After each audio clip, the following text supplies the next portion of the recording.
আপনারা কি আজকে প্রথম আলোর জরিপটা দেখেছেন? দেখার পর আপনাদের কি মনে হলো?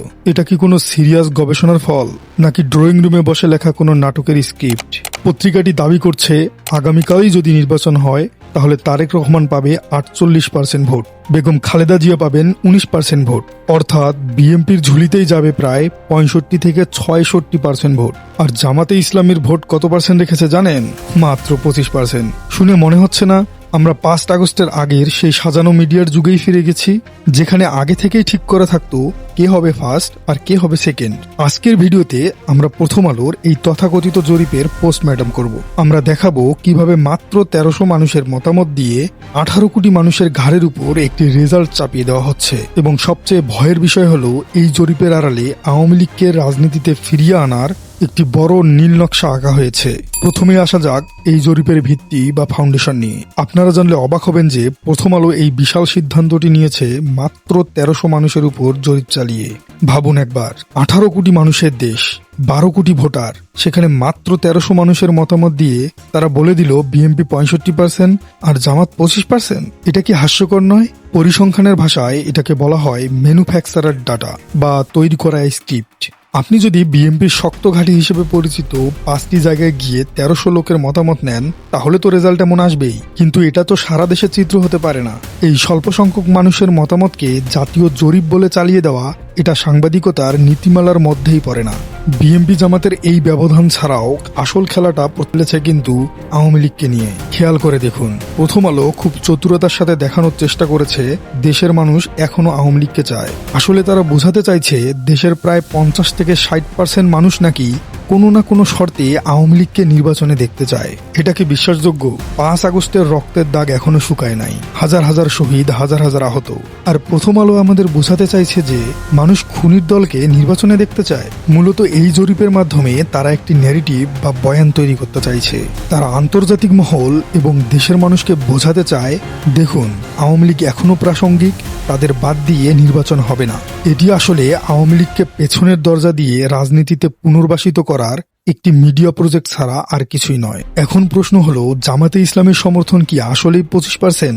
আসলে এটি পুরোপুরি হাস্যকর। এখানে আমাদের একজন দর্শক খুব গুরুত্বপূর্ণ একটি পয়েন্ট তুলে ধরেছেন। জামাতের সবচেয়ে বড় ব্যর্থতা হলো বছরের পর বছর রাজনীতি করেও তারা নিজস্ব কোনো শক্তিশালী মিডিয়া দাঁড় করাতে পারেনি, অর্থাৎ কোনো মিডিয়া দখল করে নিতে পারেনি। অন্যদিকে দেখুন, বিএনপি কিন্তু বসে নেই। তারা দেশের প্রায় সব মেইনস্ট্রিম মিডিয়াকে নিজেদের পক্ষে নিয়ে নিয়েছে বা এক প্রকার হাইজ্যাক করে ফেলেছে। এমনকি দৈনিক ইনকিলাবের মতো পত্রিকা, যাদের ইসলামী ঘরানার কথা ছিল, তারাও এখন বিএনপির প্রচারণায় ব্যস্ত।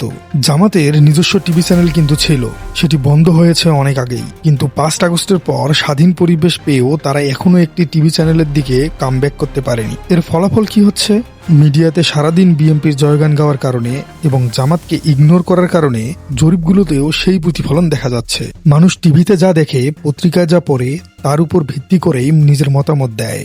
জামাত মাঠের কাজে এখনো চ্যাম্পিয়ন হলেও মিডিয়া যুদ্ধের ময়দানে তারা এখনো পিছিয়ে আছে। তাই জামাতের উচিত হবে একটি শক্তিশালী মিডিয়া গ্রুপ তৈরি করা। তবে হতাশার কিছু নেই, ইতিহাস সাক্ষী এই মিডিয়া জরিপগুলো অতীতেও ভুল প্রমাণিত হয়েছে এবং ভবিষ্যতেও হবে। আপনাদের মনে আছে ডাকসু নির্বাচনের কথা? নির্বাচনের আগে বিএনপি একটি জরিপ করেছিল, যা কালের কণ্ঠ থেকে বড় হেডলাইনে ছাপিয়েছিল। সেখানে বলা হয়েছিল ছাত্র দলের সমর্থিত প্যানেল 48% আর জামাত বা শিবির সমর্থিত প্যানেল মাত্র 19% ভোট পাবে। কিন্তু ভোটের দিন কি হলো? রেজাল্ট শিট হাতে আসার পর দেখা গেল পুরো চিত্রই ভিন্ন। সাদিক ক্যামেরা পেল প্রায় 45% ভোট আর ছাত্রদল পেল মাত্র 16% ভোট। অর্থাৎ মিডিয়া টেবিলে বসে যা লেখে আর পাবলিক ব্যালট পেপারে যা সিল মারে, এই দুটোর মধ্যে আকাশ পাতাল তফাৎ। আজকের এই প্রথম আলোর জরিপটিও সেই ডাকসুর জরিপের মতোই একটি কাগজে বাগ মাত্র, যার কোনো ভ্যালু নেই, যার কোনো ক্ষমতা নেই। প্রিয় দর্শক, সবশেষে একটাই কথা বলবো, জরিপ দিয়ে যদি ক্ষমতায় যাওয়া যেত তবে হিলারি ক্লিনটন আমেরিকার প্রেসিডেন্ট হতেন, ট্রাম্প নয়। প্রথম আলো 1300 লোক দিয়ে জরিপ করুক আর 13,000 লোক দিয়ে জরিপ করুক, মাঠের বাস্তবতা কিন্তু ভিন্ন।